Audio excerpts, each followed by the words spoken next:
What do you got in mind, McCready? A little test. The windows. You and Palmer tie everybody down real tight. What for? For your health. Come on, let's rush him. He's not gonna blow us all up. No, wait a minute. Wait a minute. Let's do what Max says. I mean, he wasted Norris pretty quick, didn't he? That's close enough, Clark. He ain't tying me up. Then I'll have to kill you, Childs. Then kill me.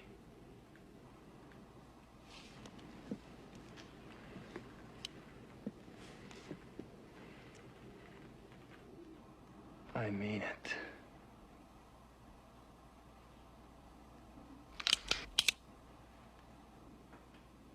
I guess you do.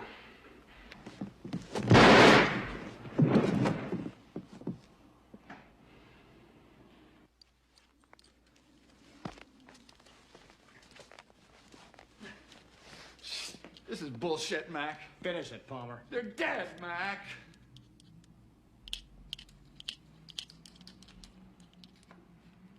Windows. Go. You tie up Palmer over here.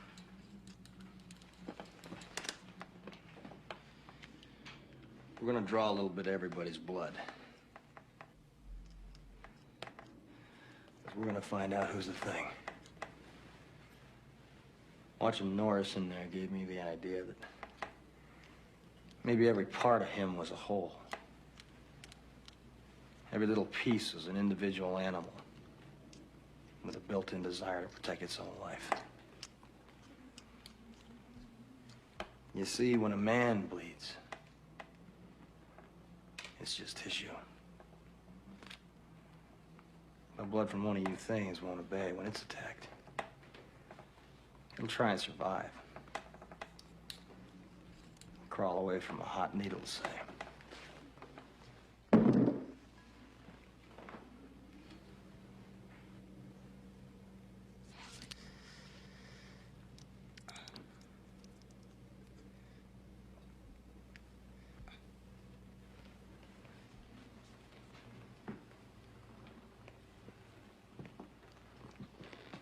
Now you.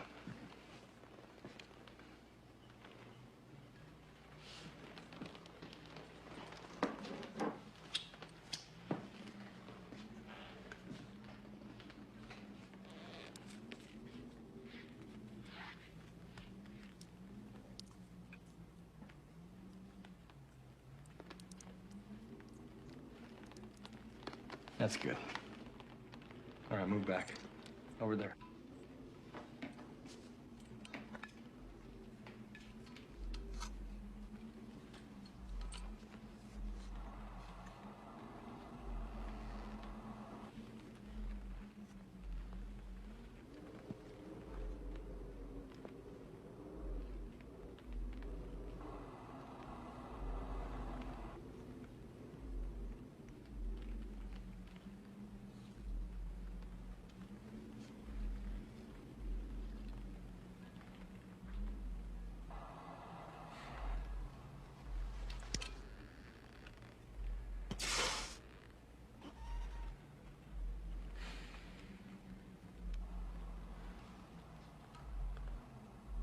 I guess you're okay.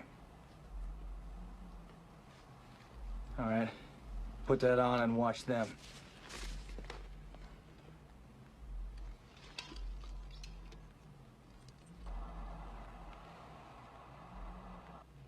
Now I'll show you what I already know. It's a crock of shit. Let's try the Doc and Clark.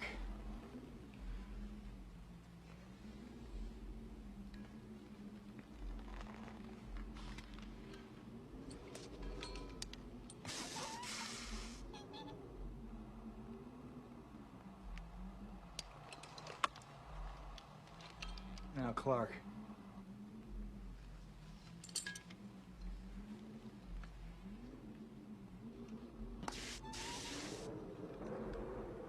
And Clark was human, huh? Which makes you a murderer, don't it? Palmer now.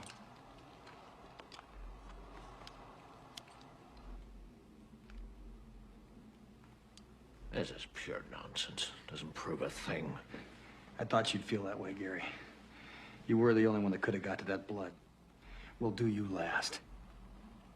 Get away from me! Retreating! What is it?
Welcome. Hit the like button, hit subscribe, hit the bell, share the show, all that good stuff. Thank you for listening. This is Joey. Let's get started. Today's episode is going to be about immigration and assimilation. I gave you guys that little preview show showing you an episode of Breaking Point with Crystal Ball and Carl Sargetti or whatever his name is, and an interview that they had did with an author that had written the book Minority Majority. And in that book, he's detailing the peculiar change in the growing Hispanic vote, which has caused a miscalculation on the Democratic Party. And what that miscalculation is that the Democrats are a completely demographics and identity politics based party now. They've been spamming that button for a while, not just with black people, but with everybody, in an effort to build a coalition of others, right? Coalition of people that don't fit under the category of white male, right? Straight white male. And in so doing that, they made an assumption that with the growing number of Hispanics in America and Hispanics not being white males, that they would have a considerable advantage in the upcoming elections. It was just going to be a changing of the demographics, and the Democratic Party was going to reign and rule forever, for all and all time, forever and ever. Amen. Right? Now, here's the problem with that. What the Democratic Party didn't factor in is that as more Hispanics get brought into the country and the numbers grow, rather than becoming Democrats, many of these Hispanics are voting Republican. And not because of Republican policies, but because of how they see themselves, in that they see themselves as passively white. And so once they become passively white to the point to where their identity by others in America is seen as white, now they start to think like what they think white people think like. They become essentially deputized white folks, right? And not just from voting Republican, because that's just a political party, but even having racialized views of other races, including other Hispanics. Now, I say all that to speak on assimilation. See, this is the true definition of assimilation, which is why I let him speak about the dangers of that. You notice that the Carl Sargetti or whatever his name is from Breaking Point. Many of you said he was an Arab. That's an East Indian guy. You wouldn't know by his voice, but that's an East Indian guy. And we're going to get to him specifically as an example of what I'm talking about when it comes to assimilation, right? So before we go any further, let's give the definition of assimilation, because one of the tricks of sneaky people when it comes to politics is wordplay. People will use politicians are smoother with wordplay than the best rapper alive. And they can do it within the blink of an eye right in front of your face. And if you're not used to it, without you even noticing. Right. And what people do is they swap the words assimilate and integrate as if they're the same thing. And they're not. Integrate does imply to bring in, but it implies to mix with. You know, when you integrate something, you're taking elements of the thing that's being mixed in and combining it with elements of the thing it's mixing with. There's an implication of compromise, right? When you have a kid with somebody, your DNA is integrating with their DNA. Your DNA doesn't invade their DNA and take over and make it assimilate. Now let's talk about what assimilate means. So when you hear people say they don't assimilate when it comes to black people, know that this is what it means, okay? Now, when we talk about assimilate, the word assimilate by the New Oxford American Dictionary says has two definitions: the process of taking in and fully understanding information or ideas. That's the first definition. And the second definition, which is also important, the second definition is to cause something to resemble or to liken. See, nowhere in either definition of assimilate is there an implication of compromise. Let's take that word integrate again. When we were talking about integrating our communities into white society, we were given the word integrate. Let's take the schools, for example. Integrate would mean that you get some of our black teachers in some of your white schools. We get some of your white students in some of our black schools. Some of our black students get to go to your white schools. Some of your white teachers get to come down here and teach at these black schools. We're exchanging, right? The best teachers from the black schools get to stay. The best teachers from the white schools get to stay. All the crap on both ends, black and white, y'all get dropped off the bottom. That's integrating. That's not assimilating, which is what we got. We got all you black teachers can go. We don't want you teaching in our white schools. We're certainly not sending our white kids to your ghetto black schools. And we barely want you niggers coming to our schools. But we'll take all the school money and have it go to the white schools. We'll take all your Negro League players and we'll put them in our leagues. Your Negro League's got to close. You can't keep up with us now because we got all your players. That's not integration. And as far as the second definition of assimilation, well, I mean, it's right there. To liken, to make you look like me, to make you similar to me. I'm sunning you. I'm going to make you my clone. I'm going to encode you with my game. We're not compromising. We're not sitting down having a meeting of the minds. I'm going to break down to you what it's going to be. You got to buy into my program. Now, that has two major issues with it for black people.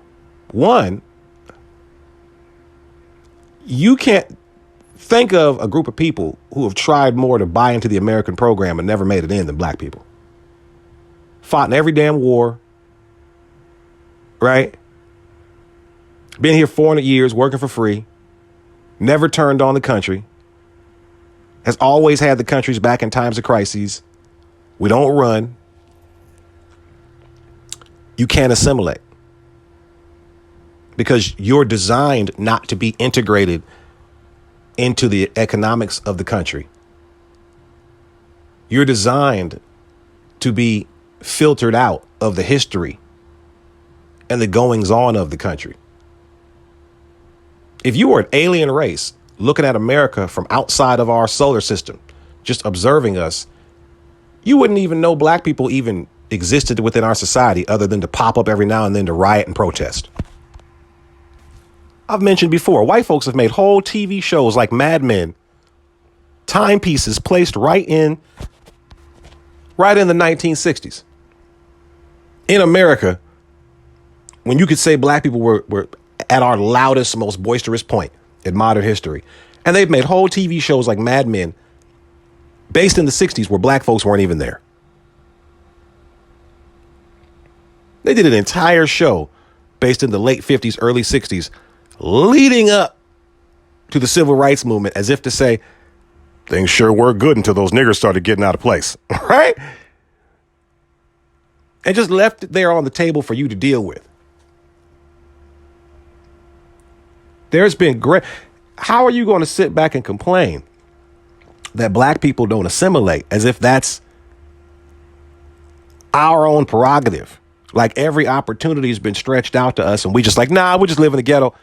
When in reality, all effort by all tentacles of American culture, government, business are focused and hell bent on making sure black people do not and cannot ever assimilate. The second we assimilate, that messes up the whole system. The whole system is based on extracting things from us and keeping us away from the things you're extracting us from. So they can't have you being let in the club. They can allow a few of you in the club so that you feel like you're represented in the club. But we can't have you niggas be in the club. There will be no assimilation.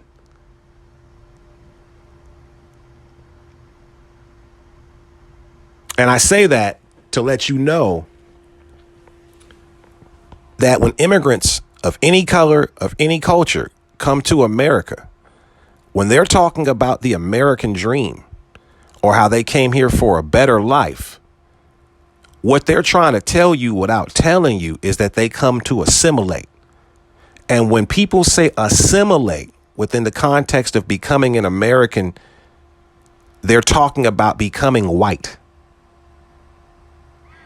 Nobody wants to come to America and be the black guy. That's just like starting the game at all Madden. Like, why would you do that? People want to come to America with the privilege intact. And Hispanics want to come to America and pull a Charlie Sheen. See, if you're an Hispanic person and you got light enough features, if you come to America and you look like Louis Guzman, man, I'm sorry, you're going to be Hispanic for the rest of your life. He looks so ethnic, you can almost tell what ethnicity. Like he looks Cuban, right? So he ain't ever going to escape his Hispanic looks, his phenotype. But if you come into America as an Hispanic, looking like Saul Canelo Alvarez, the boxer, right? With red hair and freckles and shit. People calling you cinnamon, right? If you come in looking like Canelo Alvarez, give it a couple of years, you lose your accent, you start to learn American lingo. You come in here with, hell, another white Hispanic. You come in with another person like that. Y'all have a kid, or you have a kid with a white woman. That kid's coming out white. And within one generation, see, the ability to assimilate is judged by how quickly can you become white in America. And the easiest way to become white in America is visually. And the person or persons that can visually become white or white enough wins. Martin Sheen, Charlie Sheen's dad, used to be Martin Estevez. Martin Estevez. That's why Emilio Estevez is a real one, because he kept his Hispanic roots. But Martin Sheen was a Mexican dude.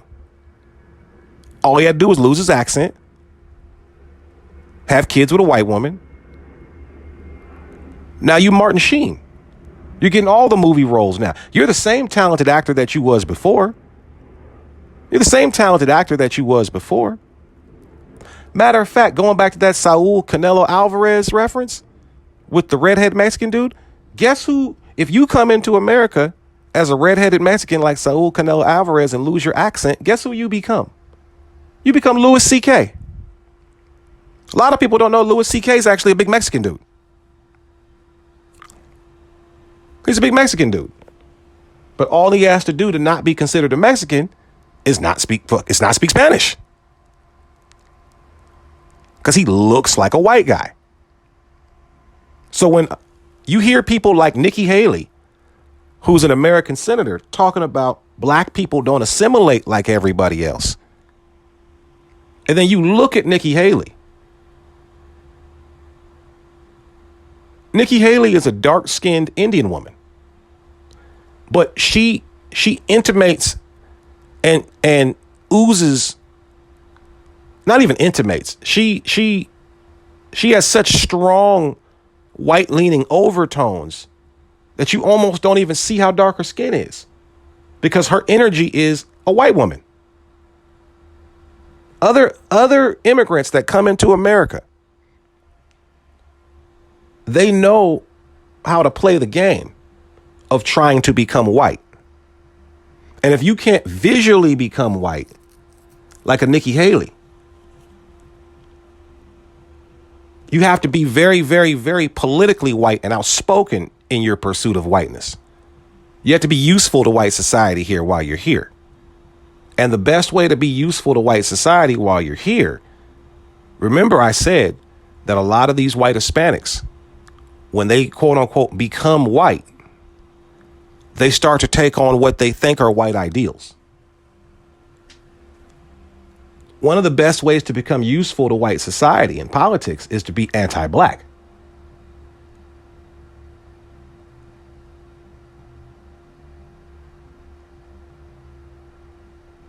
You cannot look like them in 1 or 2 generations. You need to be bred out as a black person. And this is if you're a mid-tone Negro.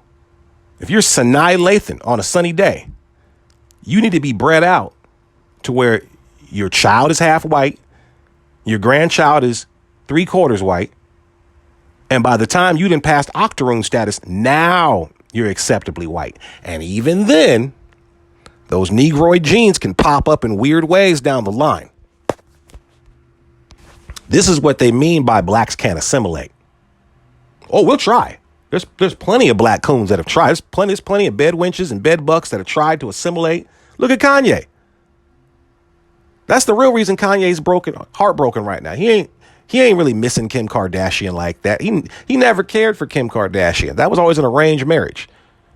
Kanye West is tripping because being with Kim Kardashian was seen by the media as the ultimate white woman.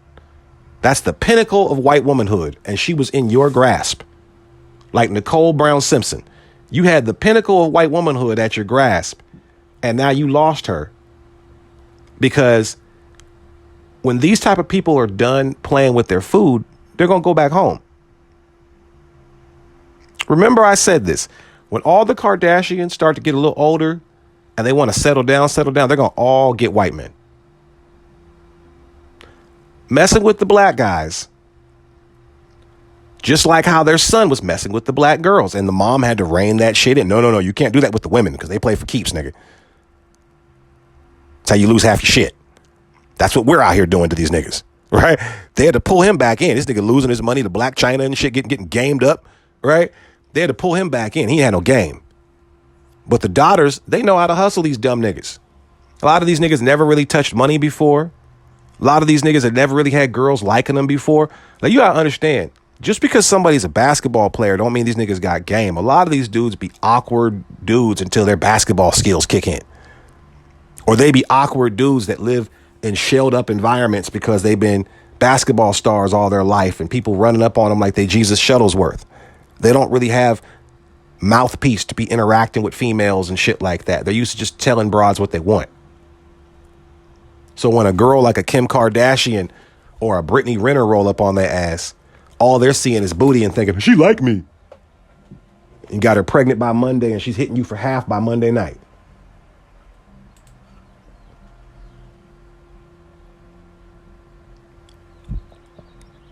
And that baby that come out still won't be able to assimilate. Sorry, Kanye.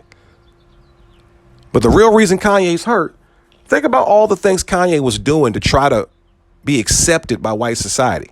Nigga was dyeing his hair blonde. Nigga moved to Idaho. Nigga had blue contacts walking around. right? We thought nigga really went off the deep end.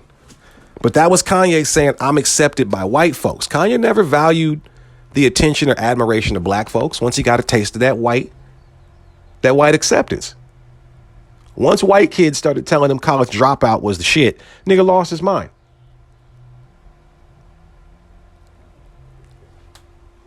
And when Kim left him, that was a sign that he was losing status with white society. He knows that. He knows that. That's what really and you lost her to like a corny white boy too, who can out white boy you any day of the week. And guess what? Boy, you know I stay on topic. Look at this shit. Guess what? Pete Davidson, that's the comedian that Kim Kardashian is dating now or whatever. He's one of them dudes that can be white, but say he's not white. You see what I'm talking about? He can assimilate, and you can't, Kanye. He don't got to dye his hair blonde.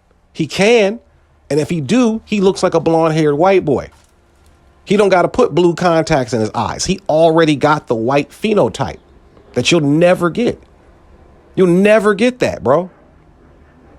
And that's what really bothers you. He can out white boy you. You're one of the biggest musical geniuses in the world, in the history of the world. And you traded all in just to be an average white guy like Pete Davidson. Pete Davidson's a completely average, not really talented white guy. He's just some guy who, because he's a white guy, they just kind of gave him the role on Saturday Night Live. Everybody who tells me that, oh yeah, I heard of Pete Davidson, I go, hey man, you ever heard of does he got like a telltale joke or something he's known for? Like, even if you don't like Kevin Hart, nigga, you remember, all right. You know what I'm saying? Everybody got a joke from a really famous comedian, even corny niggas like Dane Cook and shit like that. There's jokes that you remember them by because they're in the rotation of going viral. This is the age of virality and shit like that. You would think for somebody that's that high in the spotlight now, you beefing between Kanye West and Kim Kardashian, your comedy will be circulating. He's not that funny. He's more like a master of ceremonies comedian. Like if he's hosting a comedy show, oh, he'll tear it up because he has zingers and one-liners. But if you just sat down and watched a comedy special of his on Netflix, you'd fall asleep. And you'd wake up with the commercials rotating. You know, the screen of what the next video gonna be. You'd wake up 4 hours later.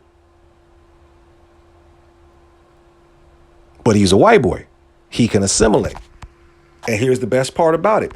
Like I've been saying, he's a white boy who ain't really a white boy.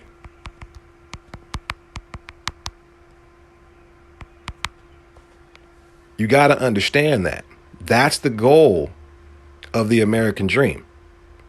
Pete Davidson can come in here and say, oh, I'm German, Irish, Italian, all countries from Europe, white as shit, right? German, Irish, Italian, Irish, German, right? All this shit. But he can go, but I'm not white. But I'm not white, though. That man ain't got one single ethnicity in his entire DNA that's not from the Caucasus Mountains.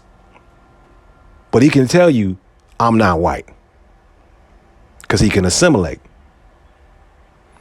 As a matter of fact, before we even get into these non-European, so we got to talk about the roots of this becoming white shit. Before we even get into the non-European assimilation, let's talk about the root of this assimilation and why. Let's talk about the European assimilation that happened earlier in this country.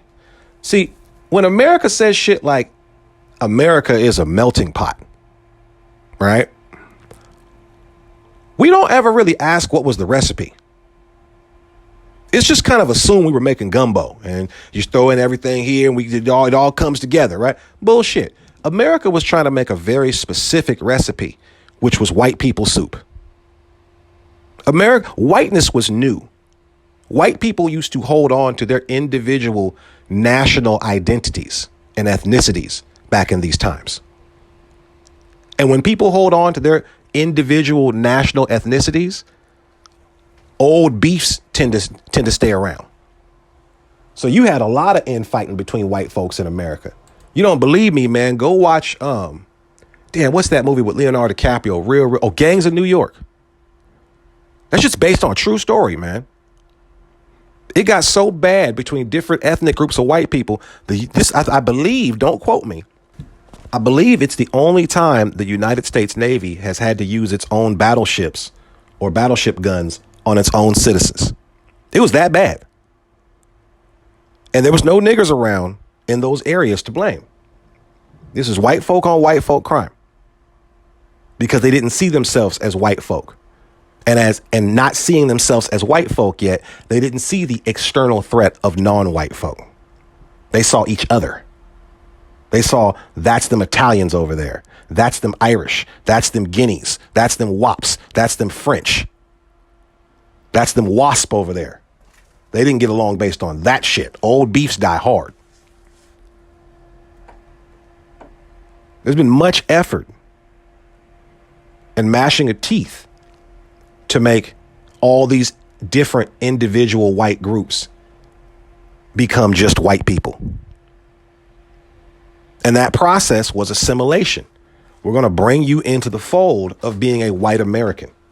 Drop that Italian shit when you come over here. We need you to join the troops here. We got to make sure the whole process to making white people soup is a very simple recipe. Keep adding white people, exclude non-white people.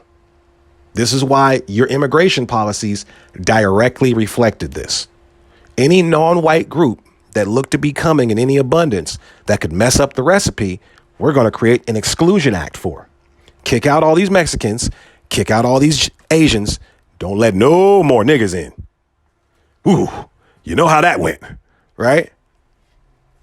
And just bring in white people. And why is that? It's because when you're a colonizer, and you don't naturally come from the land that you're colonizing, and you're not having the best of time reproducing for reasons unexplained, and you don't want your numbers to keep dropping and dropping and dropping below replacement level, you're going to have to keep bringing in more white admixture or risk that the admixture that's going to be coming in naturally will not be white. See, this is something that we don't think about and we don't talk about a lot. I really feel like racism sometimes isn't the best definition of the word that reflects how they see the problem, right? See, when you say homophobia, transphobia, xenophobia even, that phobia lets you know that that hatred in those actions is rooted in fear. You have a fear of these people populating, taking over, gaining some sort of equality to you, getting next to you in some fashion. And because of that fear, you lash out at them, right? But you don't really get that. You don't really get that sense when you hear the word racism or white supremacy. You don't really get that sense. I think a more appropriate phrase should be like negrophobia or something like that. You have a genetic fear of black people overwhelming you, which is a very, very real thing to fear because we're totally going to do that. But you have a genetic fear of that. And in order to prevent that from happening, you've used the apparatuses of your government to lessen the chances of that happening. The end. See, but here's the problem with that. Why is it that Black Americans would be a perfect control variable? Because, or not control variable. What's the word I'm looking for?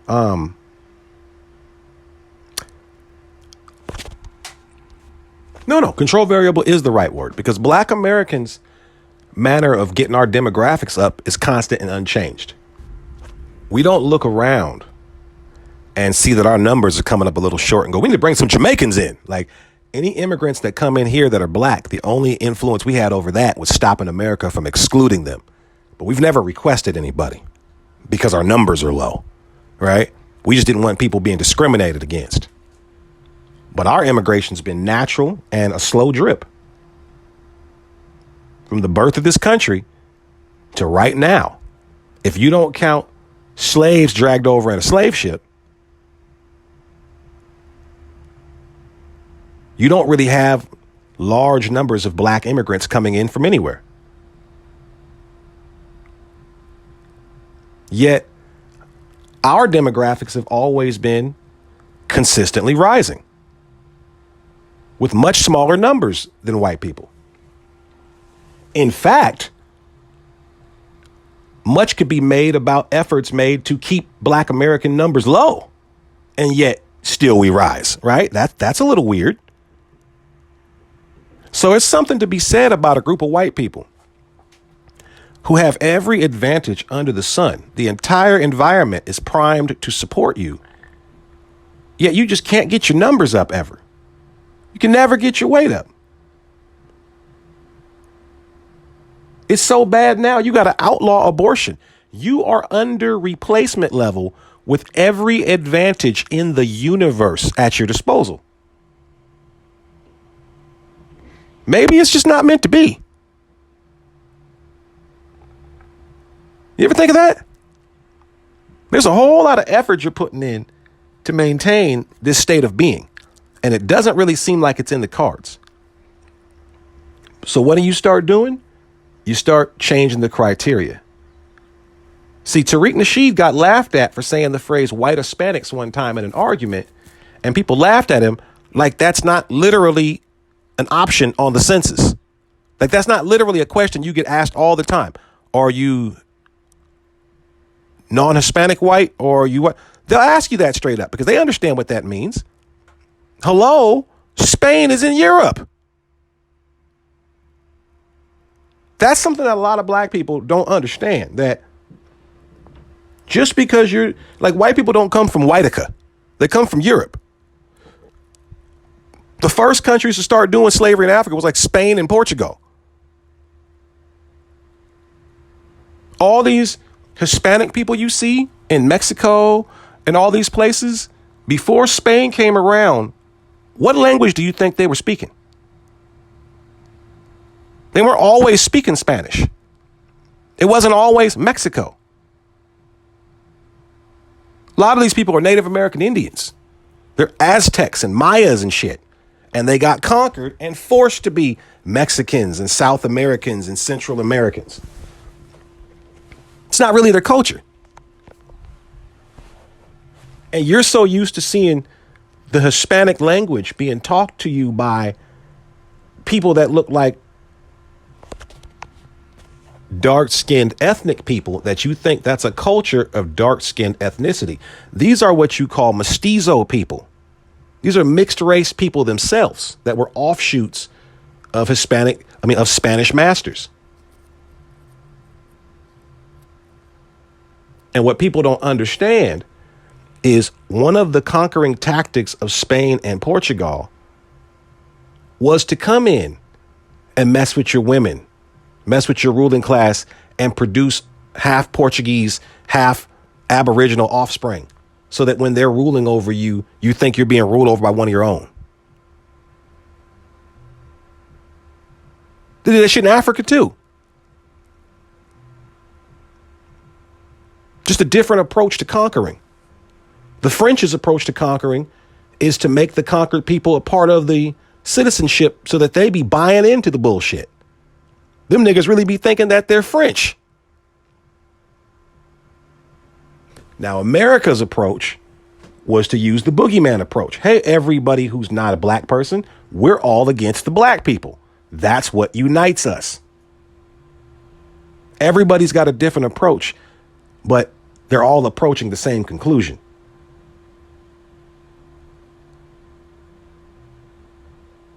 See, white supremacy started from a fear of genetic annihilation. They did basic math. They looked and said, ooh, if I'm a white dude and I have sex with a bunch of black women, the best I'm going to get is a bunch of half black people. I can't just come over and invade them and start having sex with all the women and then they all come out looking like me. They come out looking like them. And then if their kids go mess with another black person, that little white DNA that I put in them is gone. Then 1-2 generations. You ever tried to wipe a black smudge off of a white Air Force? It's damn near impossible.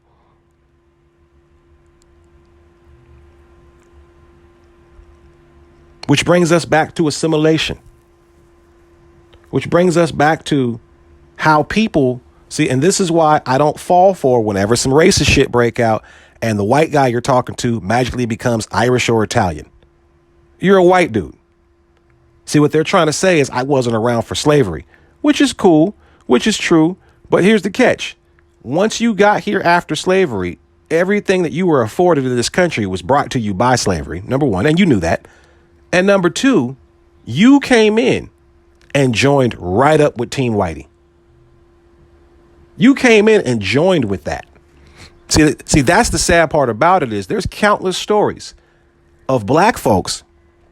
White folks will come in and go, see, that's racist. Not all white people. I'm Irish. I'm Italian. I'm Welsh, right? And black people would fall for that shit. They go, all right, man, you know, you're right, bro. You just got here off the boat. It's an immigrant tale. Let me show you around. Because initially, white folks will be mean to them people too, right? So you'd feel bad for them. All right, hey man, they're picking on the Italians. They just got here, right? Go read the book How to Make It in America when the Italians first got here and got tricked. And they started seeing how America worked. And the first thing that they realized was the only people that are being nice to us are the Negroes.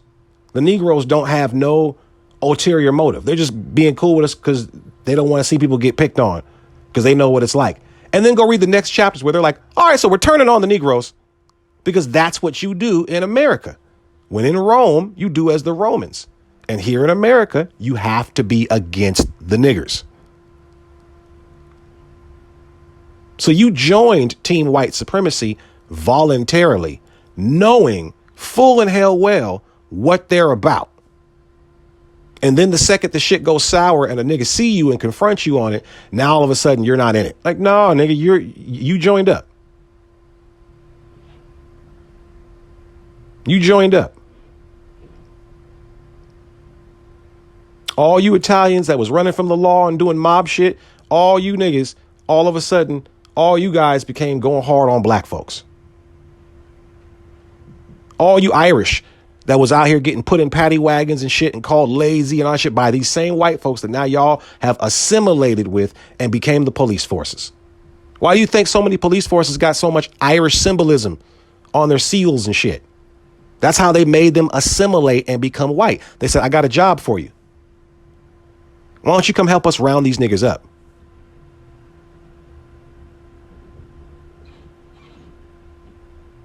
You can be part of the team. This is why it's called a deal with the devil. By the time you get called out on your deal with the devil, the devil can call out how you voluntarily joined up with him right before he sends you off to hell. No, remember that time I told you to come join white supremacy and do all these horrible things to black people? And you was with it just so long as you could become white and be accepted as a white person in the country? You was with it. Don't sit here and tell me you wasn't here for slavery, but you was here all for Jim Crow. You was Bull Connor's boy, whooping Negroes left and right during protest. You're as in it as any slave master. You look like Mr. Brady. And I ain't talking about Tom Brady. I used to hate Mr. Brady from the Brady Bunch growing up after Roots. I ain't gonna lie, but that's a whole nother story. And now that you've kind of gotten a little desperate to where you're trying to find white wherever you can get it. You messing with stepped on white. You messing with off white. You're so desperate. You're bringing in 100,000 Ukrainians. Bunch of Slavic whites and shit like that. Nazis just loud and loose and open with their racism because you're desperate. See, y'all don't be listening. You know that phrase, a drunk man's words are a sober man's thoughts? Well, the same goes for a man whose mind is kind of getting away from him, right? A man whose mind is kind of getting away from him, it's not that he says nonsense. It's that they'll say things that you don't understand yet because they're out of context. Go back and look at that conversation that Joe Biden had where he was checking all those black civil rights leaders in that closed meeting and listen to what he said. He started off and told you verbatim, this country is going to hell in a handbasket because it's no longer going to be majority white. A person that Lincoln's there just being fewer white people, not white people of any particular category or moral fiber or ability or anything, just white people in general, leads to the country going to hell in a handbasket. Ladies and gentlemen, that is the definition of a white supremacist. Oh, we need to get more white people in here. No, it's not to worry, Mr. President. We just brought in 2 million doctors, lawyers, engineers, technology experts, some of the best in the world. What country are they coming from? Well, it's not any country in Europe. Oh, we're going to hell in a handbasket. Well, we can just bring in, a couple of 100,000 random white people of general ability. Yeah, we need that. You just need white. He told you straight up, the country is about to go to hell in a handbasket because it's not going to be majority white. And what was the next line he told you? If you people meaning niggers, want to get anything done in this country, you people had better start getting behind the Hispanics. This is twofold. The Democratic Party thought by now they were going to be able to dump the black community. This whole election was about being able to free themselves from the confines of having to even acknowledge the black community anymore. Because now we can lean on a strategy of going after these immigrant votes. And also, like I told you, it's twofold. Because remember, I told you this was the only one party. Those people later get to become white. And then you can restart the process over again. We can bring in more immigrants. They'll vote Democrat for a while so the Democrats benefit. Then as they assimilate, they'll become white, vote Republican. Oh, we need to bring in more immigrants. They'll vote Democrat. That's the process. And in that process, you can slowly whittle black people out because black people can never assimilate. There's never going to be a point to where white people seeing black people doing decent or having anything is going to make them feel comfortable because they're always going to see black people. Once white people stopped seeing the Italians as the Italians because the Italians had blended in with white society and assimilated enough, right? You still got little Italies and shit all over America and stuff like that. But nowadays, an Italian got to let you know they're Italian for you to know. Them Sicilians that came in back in the day, some of them niggas was like light-skinned black people. And for those of you who saw True Romance, you know why. But I digress. So there's your problem. You can't assimilate because the system's designed for you not to assimilate. You're on the exact teeter-totter, farthest extreme opposite scale of what assimilation is. You're the definition of non-assimilation in this country. If you're an immigrant and you come into America, the first thing you see on the board is wanted, dead or dead, and it's black people, right? You know what your job is when you come here to America. You know who your adversary is supposed to be. That's why black people be confused how we got beef with all these other different groups that we don't got no problems with like that. Because although we don't got no history with them like that, we don't realize that when they come in, they're taking on. Remember, assimilation means to take in, to fully understand and grasp the ideals, to completely buy in. So when they come into the country, they've completely bought into white supremacy. Because remember, for you to immigrate to America, for you to want to immigrate to America, it has to work for you, right? You wouldn't come to a job and undermine the company knowing that's where your check come from. So anybody who willingly comes into America and immigrates and integrates and assimilates into the country, they know that they have to keep this horrible discriminating, this oppressive, exploitive thing against black people going because that benefits them. All these people know it. Even the Africans that come here know it.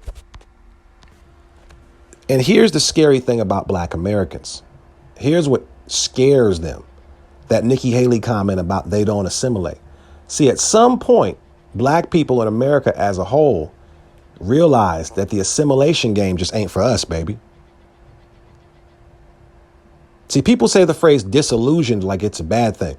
Disillusioned is a good thing. That means that you're not falling for the bullshit no more. At some point, black people realized, and you can see it in the hairstyles. You can pinpoint it exactly when black folks said, man, this ain't gonna work. Look at Sam Cooke. If you want to see right around the point black folks said, I ain't even trying to even assimilate with these niggas no more. Why would you want to assimilate with these people? Why would I want to be brought into and take on the ideals of some people that hate me and exploit me? Right? Look at black people right around the time. This is why I said Sam Cooke. Look around when black people all of a sudden stop wanting to tease their hair and fry dye and lay that shit to the side. Look at that. Look at black folks in the Motown era. Niggas look like chocolate white people. And then go look at when a lot of them look at how Marvin Gaye disappeared for a minute and became Blue Eye. You know, he became Midnight Love Marvin when he came back with the beard and shit. He used to be clean cut Marvin Gaye. That's when you started having a cultural revolution. See, people don't understand. You young people that grow up in the age of the internet, where, well, actually, it's changing now. They're trying to clamp down the internet and ban people and make people disappear and shit. They're trying to control the airwaves again. But some of you guys are going to know what it feels like to just have unfettered information coming at you and images coming at you. And you know how that affects you. They know that now. That's why they're having so much trouble putting the truth back in the bottle, right? But see, there was a time back on television to where whatever they didn't want you to know about never even made it on TV. So you didn't even know the shit was even going on. That's why I told you that all those civil rights era protests in the 60s were so effective, because they was photobombing white life on television.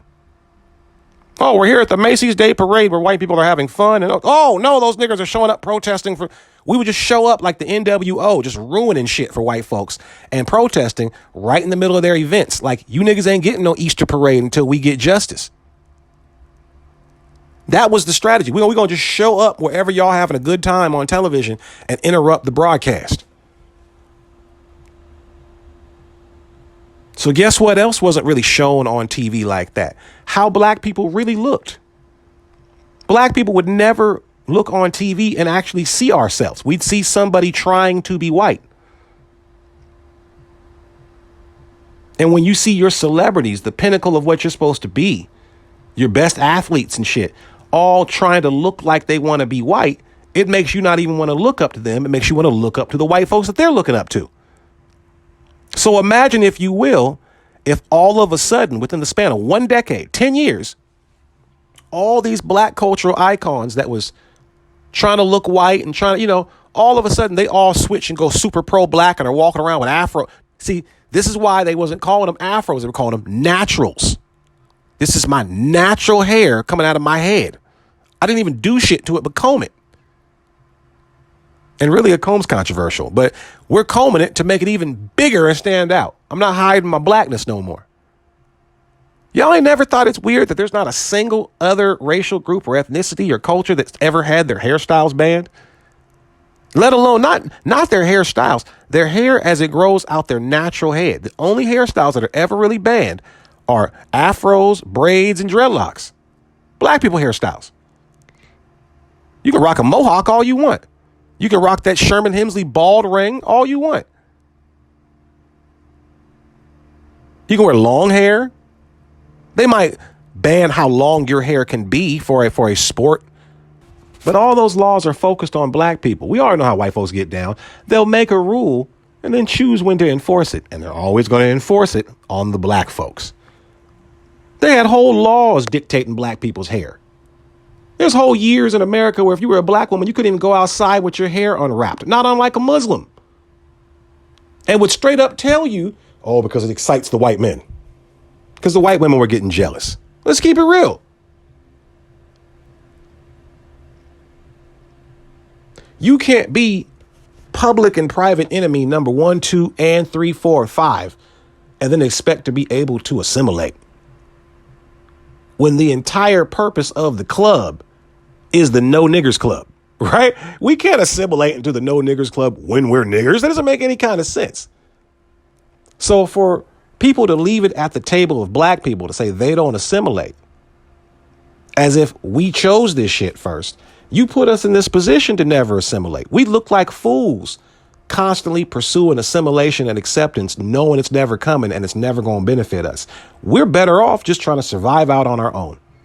And that's what makes them very nervous, because what did black people do by surviving out on our own? We've become the counterculture. That's the dangerous part. You put a group of people, see, black culture, especially in America, is defined by this pattern. Hey, white folks, what you doing? Nothing, nigger. You can't come in here. Oh, I can't come in? Nope. Everybody but you. Okay, I'll just go do my own thing. Fine, nigger. Then we go do some shit that's flyer than whatever y'all was doing. And then sure enough, after you smell that good ass barbecue and you hear that good ass music, because all the dope musicians is black, so you kicked us all out. So guess where all the poppin' music is? All the latest dances, all the vibe, all the interesting shit. It's over there in that cotton club. And then what do white folks do? After we built something that was built off of them excluding us, then they come into our spaces demanding inclusion. Hey, niggers, what are you guys doing over there? Oh, you guys are being divisive. Hey, man, we got to all be Americans. Why don't you come over here and share that? And then they take it over. Name one thing that you integrated with them on that you didn't really get assimilated on, like the movie The Thing from John Carpenter. That's assimilation, where I'm going to take you over. Most black folks don't even know we used to have the lottery. We didn't sell drugs in our own neighborhoods. We weren't retarded. We knew that was stupid. All you're going to end up with is a bunch of drug addicts. We used to run numbers. Niggas used to, whole criminal underground organizations in the black community used to run numbers. It was the lotto. There was a whole economy behind it. They would sell you dream books. You would go sit down with a dream therapist and all that shit. And you know what?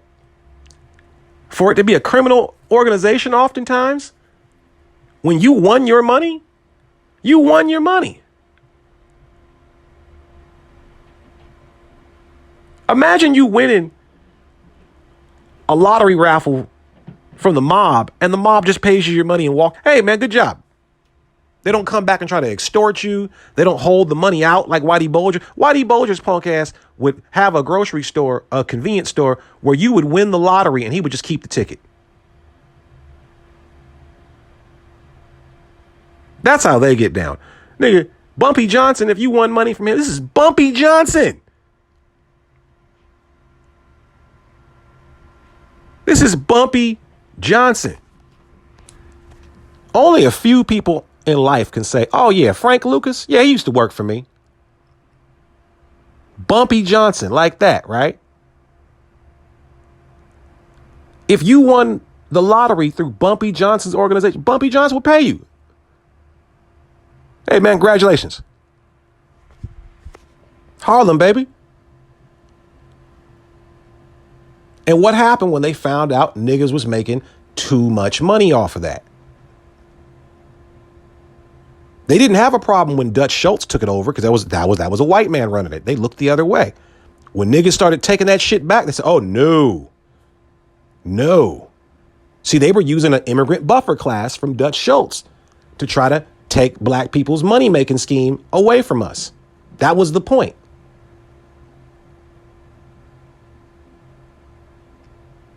And when that didn't work, because niggas stood up, they don't like that part. We was whooping their ass. When that shit didn't work, because we was putting in work, Then they cut all the false pretenses and came in straight up with the police and said, hey, we're taking this over. The feds took that shit over. And that's how you got your lottery. Most niggas don't know that.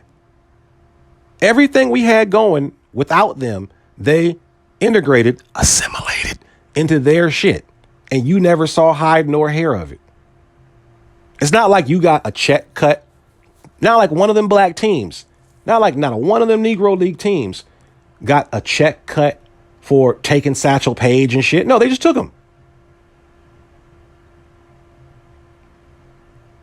And you'll never assimilate culturally, even though I take that back. You've long since assimilated culturally because all of American culture is just black culture. Rock and roll, your soul food, even the way you talk. White folks be saying yo and shit now in Congress. You don't even realize how much black culture you're on. But what do? They siphon the black part from it. Even from history. I mentioned it before on another show, and I believe I mistakenly said Veterans Day. And I meant Memorial Day. But for all the belly aching white folks will do about black people being more patriotic about our American holidays, when you start talking about the history of our American holidays and how we were behind a lot of the major ones, especially the patriotic ones like Memorial Day, white folks will go through the effort to cut the mic on a decorated military serviceman making a speech about the history of Memorial Day just to siphon your contributions out of this shit. That's how dedicated they are. Now, here you have something that would bring the country together, showing you black folks, hey, man, you guys have been patriotic. You guys have been 10 toes down for the country despite what the country's done to you. And I want to give you guys your credit. And here's an opportunity for us as white and black Americans and all points in between to come together and reflect on this. No, cut that nigga's mic. We can't have him telling people niggas did shit. Now think about it. What's the purpose of doing that? What's the purpose of cutting true information from people? It's so that you can have ignorant people walking around thinking what they think about niggers, because you need that narrative to stand. We're not supposed to assimilate.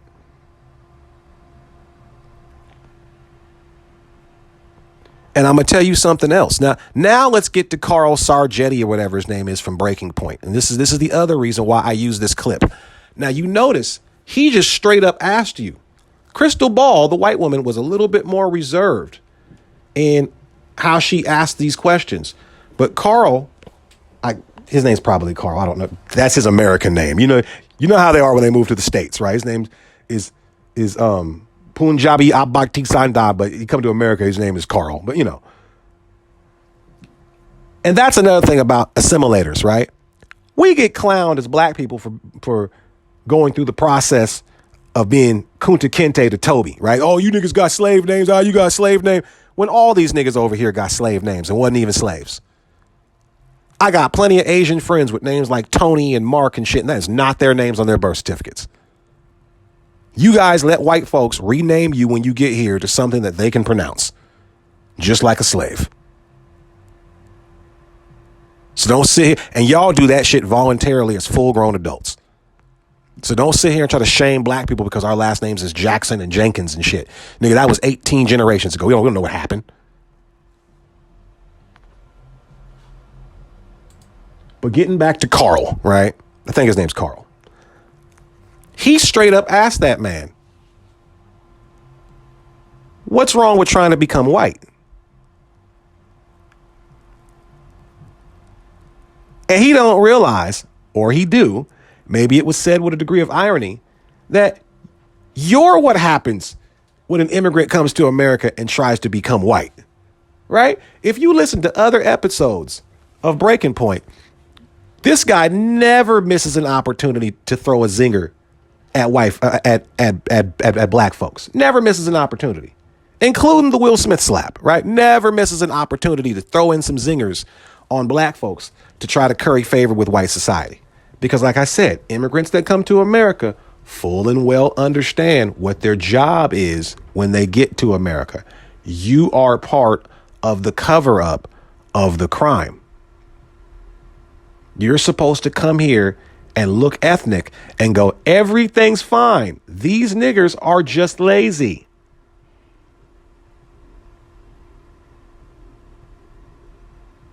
The whole goal is to get in and try to become white. There is no try to become American. Americanness is measured in whiteness because Americanness is the only Americanness that can, whiteness is the only thing in America that allows you to express and experience the full privilege and benefits of Americanness. You snap your fingers as an immigrant and you're an American, but you're a black American. Oh, shit.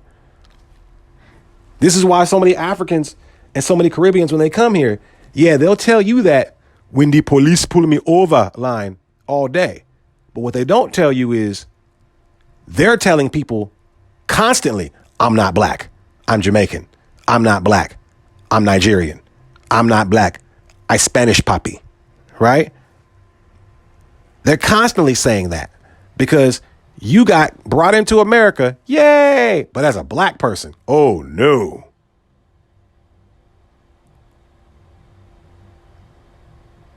So you got to find your way. You got to find a way to separate yourself from the people that you look like. Because what did that man say?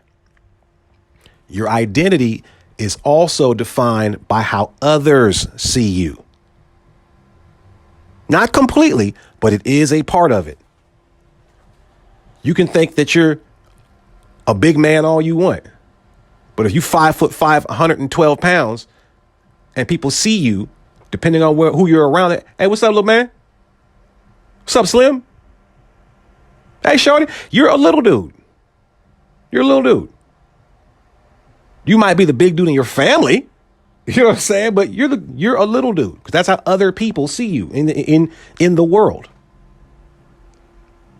So when Hispanic immigrants start being looked at as white people, they start moving like white people. Hell, look at the Africans that come here. All it took was one pat on the head and say, you guys are doing best out of all the immigrants. These niggas became white people in 24 hours. And last but not least, I want to focus on something he said about how the Republicans are getting Hispanics to vote Republican. Mind you, he never said that the Republican Party is doing anything to court these newly whitened Hispanic voters. It's not like, see how normal politics goes? When I want your vote, when I want your support, I'm going to do things to get it. I'm going to do things to earn your vote. I'm going to make policies and introduce legislation that's going to benefit your demographic. But if you think your demographic is white people, I don't got to do shit but talk this white shit like I always do in the GOP. And all I got to tell you is, hey, man, you're in the club now. So when I say white people, when I say us, nigga, that means you. When I'm talking about building a wall for these damn Hispanics and I'm calling all these Hispanics and Mexicans rapists and murderers coming, you know that ain't me talking about you. Baby, you white. I'm trying to protect us here. So they become with it. Doesn't affect them no more, so they think. Charlie Sheen's not walking around. Louis C.K. ain't walking around worried about the plight of Mexican people. Niggas passing. So they be talking about us having slave names and slave mentality, but y'all are living your entire lives based on passing for white like we was in 1863. It's a pitiful cockroachy scavenger life to have to try to become another group and then get ready for, see, and like I said, these people are fully involved, 10 toes down, and in some cases more zealous to prove their loyalty to white society than an actual white supremacist. You got to always worry about the wannabe more than the real one because there's no telling what the wannabe will do to get accepted. This is why you got prison gangs like the Nazi lowriders, which is a bunch of Hispanics, teaming up with the white supremacists and the Aryan Brotherhoods in the prisons. Ain't no black and brown coalition. Ain't no brown. Brown's just a definition that they gave based off of how white people saw you. So once that brown lightens up, now you're a white boy. The next time you see an Hispanic person, the next time you see somebody who's Mexican or whatever, look at them, right? Not with a mean mug, but just look at them casually and then picture them with no accent. And what race would you think they were? Or would you just think they're a white guy? If you all of a sudden saw Louis C.K. speaking fluent Spanish and doing the merengue, and he had a little red mustache, would he now be Mexican? He's of Mexican descent. Not like he was technically born in Mexico like Lupita. Like he's of Mexican heritage. Like he might be Canelo Alvarez's cousin. For all we know.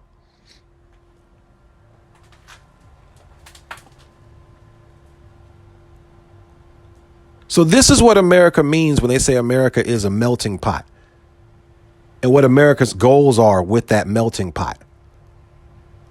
You had straight up exclusion acts excluding non-white people from coming here because the goal of America, as Joe Biden explained, was to keep the country majority white. I mean, they used to just flat out say that back in the day, but, you know, political correctness, you gotta be a little bit more careful with the words, right?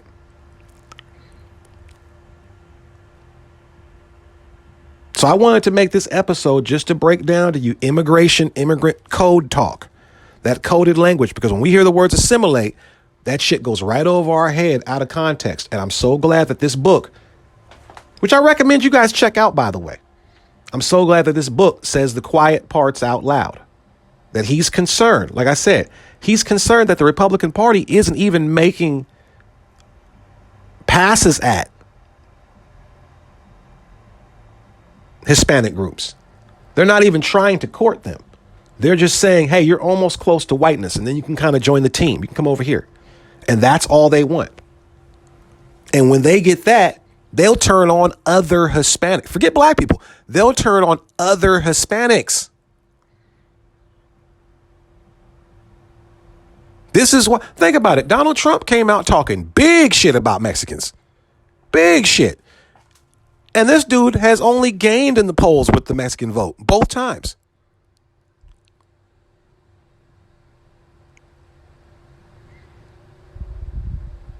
And now you're bringing in 100,000 card-carrying Nazis from the Ukraine.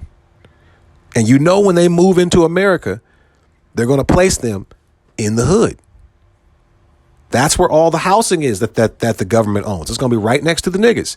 So you're going to put that on top of black people. And you know, the second we get to dusting up with these bitches, which we will, the second we get to moving furniture around, you know them police are going to come in to protect them. They're going to be a protected class. That's on top of all the light, bright, white-skinned Afghans that are coming in and being dropped off in Texas, Minnesota, and Virginia in black areas. Just burying you with white admixture to try to get your numbers up. It's not going to work. But look at the efforts y'all will go through to try to keep them white numbers up. To just keep any white numbers up. Not a particular quality of white people. Not even educated or successful white people. Just any white. Just keep the white number. White folks are so concerned about that. Like white folks in other countries ain't still ruling over Africans with the minority rule from across the pond. But that's a whole nother story. There's a big fear of genetic annihilation, and it's coming.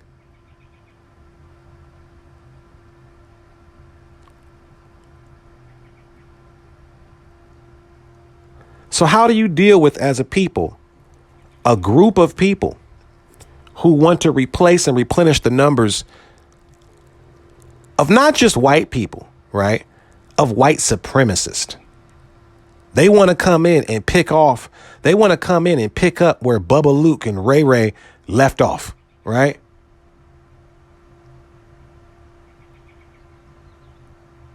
They playing damn mariachi music at the Klan rallies and shit. Now it's real confusing. And not only that, but see, a lot of foreign immigrants, I mean, a lot of immigrants that come here to America and want to join up with white supremacy, a lot of them realize that they can be more useful keeping their ethnic identity, but doing the bidding of white supremacy. Look at the leader of the Proud Boys. Well, the face of the Proud Boys, the front face. The real leader was Gavin McInnes. He's the owner and founder of Vice and all that kind of shit. And he built a unit, the Proud Boys, to basically be like a pastiche of like the KKK, right? Like a modern neo-Nazi far right-wing political group. Niggas not even, see, this is another thing. It don't even just got to be, an ethnic thing. It can be a national thing. He's a Canadian white dude. He don't got shit to do with American ideals. You could have did all that Proud Boy shit in Canada. You could have had some maple syrup racist shit. No, he had to come down to America and tap into that American racism. This is where the racism is popping at. Racists from all over the world be trying to come to America to test this shit out, right? Where you can fully express your racism outwardly and openly, and people will just cover it up for you. You can lynch a nigga in America and the police will say it's suicide, right? So Gavin McInnes is the real face of the Proud Boys, but he knew if I, a white man, am the face of this far right-wing white power political group, it's going to just look like a group of neo-Nazis. But if I plug one of these immigrant coons in here to sit here and be ethnic, but be a white supremacist, it'll just confuse people now. And that's exactly what it did. And you got people like that are too happy to be a happy, willing pawn for shit like that. So it lets you know how dangerous these assimilators can be.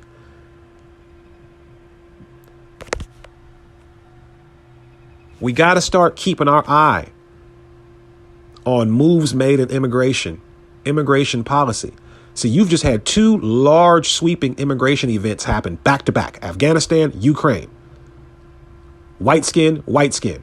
What was the one dark skin immigration issue that happened a few months ago?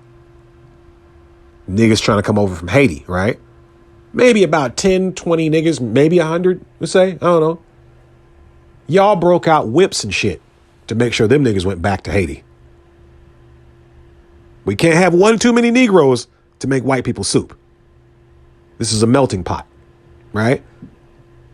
That lets you know what the policy of Joe, exalted cyclops of the KKK understudy Biden is on.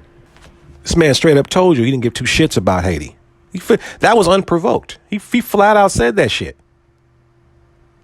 But you see him getting so welled up and crying about the plight of these white Ukrainians that he's going off script and demanding regime change from a nuclear armed country like Russia.